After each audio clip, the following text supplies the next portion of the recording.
अस्सलाम वालेकुम, नमस्कार, आदाब। मैं साजिद हुसैन और आप देख रहे हैं चाकोलिया टाइम्स। इस समय मौजूद हैं चाकोलिया विधानसभा के रामकृष्णपुर बाज़ार में और आइए बंगाल के जनता की मन की बात के तहत कुछ लोगों से बात करेंगे और समझेंगे कि आगामी विधानसभा में क्या है यहाँ लोगों का रुझान और किस मुद्दे के आधार पर लोग वोट करेंगे। नगेंद्रनाथ मंडल की करें अपनी किसी के हमनी যেভাবে দেখছেন ঠিক যেভাবে দেখছেন যে বিধানসভা নির্বাচনের ঘোষণা হয়ে গেছে পশ্চিমবঙ্গতে 22 এপ্রিল উত্তর দিনাজপুরে ভোট হবে। তো কি স্থানীয় মুদ্রা থাকবে, কি নিয়ে ভোট করবেন আপনারা? নেতাদের কাছে কি প্রশ্ন রাখবেন? নেতাদের কাছে আর কি প্রশ্ন করব? আর ইলেকশনটা তো জনগণের উপর নির্ভরশীল। জনগণ যে দলকে ভালোবাসে সেই দলকে জিতাবে। মুখ্যমন্ত্রী হিসাবে কি চান আপনি? পরিবর্তন না যে আছে উনি থাকবেন? আমি তো বিজেপি দল করি, আমি তো বিজেপি দল করেন দল করেন তো দলেরই কথা বলবেন। ঠিক ঠিক ना निजर मतामत। मेरा नाम है धीरेन मंडल। धीरेन मंडल जी, क्या करते हैं आप? हम तो किसानी करते हैं। अच्छा, तो जिस तरह से विधानसभा निर्वाचन की घोषणा हो गई है पूरे पश्चिम बंगाल में, हवा अभी पूरा एकदम बन गया है। देख ही रहे हैं कि सोशल मीडिया से लेकर के इलेक्ट्रॉनिक मीडिया तक खाली पूरा अभी कलकत्ता में भरा हुआ है। तो आगामी विधानसभा में यहाँ से आप लोगों का क्या मुद्दा होगा? हम लोग का मुद्दा तो सीपीएम का होने से फॉर्ड ब्लॉक का। अच्छा, प्रार्थी कौन है फॉरवर्ड ब्लॉक का? इमरान अली इमरान खान। अच्छा, तो उनके रहने से ठीक रहेगा? उनके रहने से ठीक ही है हम लोग के लिए। अभी तक ठीक है? ठीक है। तो फिर से चाहते हैं कि वही रहे? वही रहे। चलिए, एक भाई यहाँ पे हैं, इनसे दो बात करते हैं। हाँ, क्या नाम हुआ आपका? अनिल पासवान। अनिल पासवान। अच्छा, कहाँ से हैं आप? कान की पंचायत। कान की पंचायत। अच्छा, अभी रामकृष्णपुर आए थे? जी, बाजार करने के लिए आए थे। अच्छा, आते हैं इस बाजार में बराबर? हाँ, बराबर आते हैं। कैसा क्या माहौल है इधर का? किस विषय में? इलेक्शन लेके? नहीं, ऐसी माहौल, लोग जो कैसे हैं, आके लोगों से आप मिलते जुलते हैं, क्या व्यवहार है लोगों का, आपसी मतभेद कैसा है? एक्चुअली यहाँ पे अगर इलेक्शन का बात किया जाए तो लोग अधिकतर लोग जो है पार्टी विशेष के पीछे ही पागल है।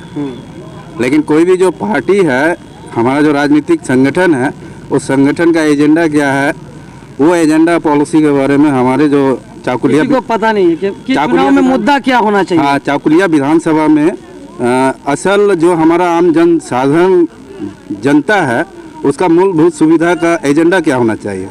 यहाँ पे लोग एजेंडा को अपने नज़रिया से, अपने नज़र में नहीं रख के ये लोग पार्टी विशेष को ही चुनने का कोशिश कर रहा है। और हम लोग समय समय पे देखे हैं कि लोग हमेशा कहता है कि परिवर्तन चाहिए। तो परिवर्तन तो हम लोग देखे हैं, जब से देश आज़ाद हुआ है तब से लेके आज तक हमारा तीसरा जनरेशन, हम तीसरा पीढ़ी हैं, हम लोग तीसरा पीढ़ी से देख रहे हैं कि परिवर्तन हुआ। कभी कांग्रेस का परिवर्तन हुआ तो वामफ्रंट का सरकार 33 साल तक बंगाल में राज किया, शासन किया, एक छत्र। उसके बाद फिर टीएमसी आया, ममता बनर्जी। फिर अब हमारा बंगाल का लोग, खास करके हमारा जो नॉर्थ बंगाल है, नॉर्थ बंगाल का जो मालदा है, उत्तर दिनाजपुर है, बालूरघाट, दार्जिलिंग, कूच बिहार, जलपाईगुड़ी का, ये आम जन साधारण लोगों को परिवर्तन के रूप में बीजेपी ज़्यादा पसंद कर रहा है। लेकिन हम भी इसी देश का नागरिक हैं। हमारा जो समाज का लोग, हम जिस समाज से या जिस कम्युनिटी से बिलोंग करते हैं, उन लोगों से ये सवाल करेंगे कि आप लोग को क्या चाहिए? धर्म चाहिए या फिर नहीं, देवालय चाहिए या विद्यालय चाहिए? आपका आर्थिक मूलभूत सुविधा का मुद्दा क्या होना चाहिए? आपको अस्पताल चाहिए या फिर मंदिर मस्जिद चाहिए? आप लोग धर्म विशेष के पीछे मत उलझिए, ठीक है? आप लोग देखिए कि आपका आने वाला पीढ़ी का भविष्य कैसे सुरक्षित होगा, आपका आने वाला पीढ़ी को हर जगह सुख सुविधा कैसे मिलेगा, इस पे आप लोग को वोट करना है। आप जिसको भी कीजिए, लेकिन हर एक पार्टी का अपना अपना आइडियोलॉजी होता है, विचारधारा होता है। उस विचारधारा को जानने के बाद ही आप लोग वोट डालें।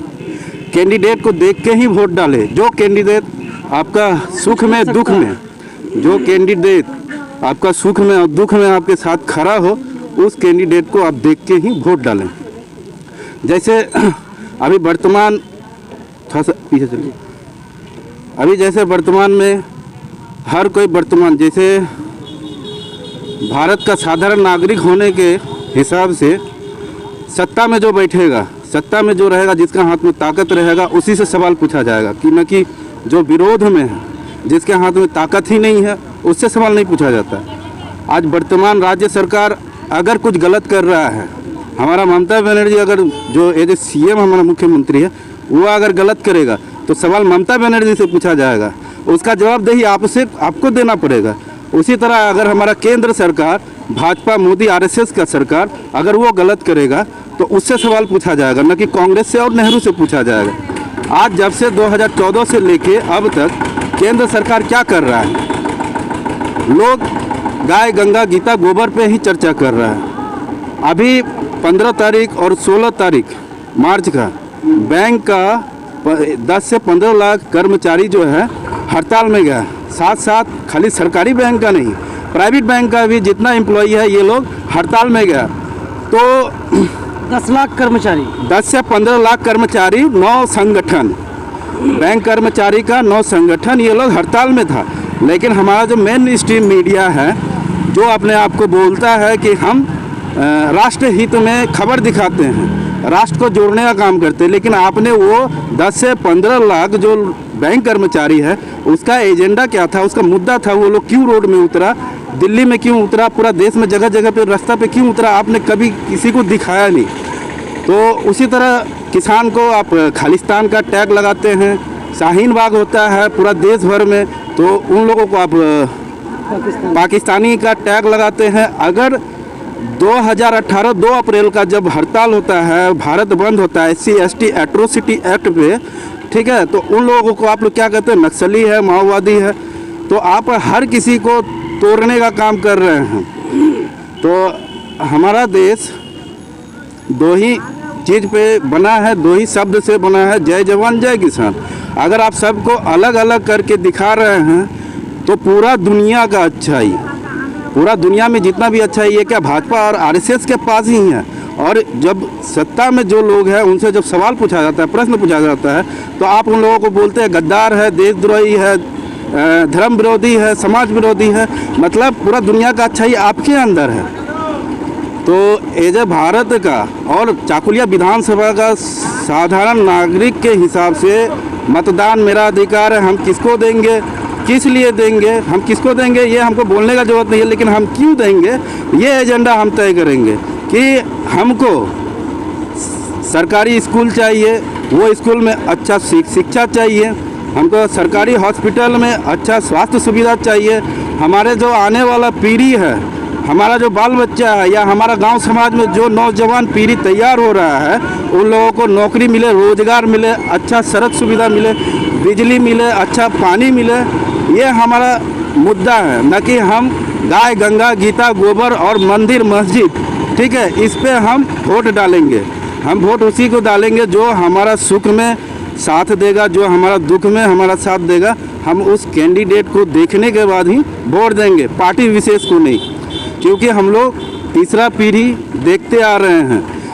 कांग्रेस को देखें, कांग्रेस के शासनकाल में 63,000 दंगा हुआ हिंदू बनाम मुस्लिम का, ठीक है। उसी तरह 33 साल के शासनकाल में हमारा बंगाल में जो वाम फ्रंट का शासन था, उसमें भी दंगा हुआ हिंदू बनाम मुसलमान। जब दीदी के शासनकाल में भी छीट फूट हर जगह हम लोग देखे हैं, चाहे वो उत्तर बंगाल हो या पश्चिम बंगाल हो, बंगाल का हर एक क्षेत्र में छीट फूट धर्म के नाम पे, जाति के नाम पे दंगा हुआ। तो हम कह रहे हैं कि दंगा करवाने वाला नेता हमको पसंद नहीं है। दंगा करवाने वाला जो समाज को भाग करके, बांट के शासन करना चाहे, आम साधारण लोगों का लाश पे चढ़ के सीढ़ी बना के जो गद्दी में बैठने का कोशिश करता है, ऐसे भेदभाव वाला नेता या सरकार को हम नहीं चाहते हैं।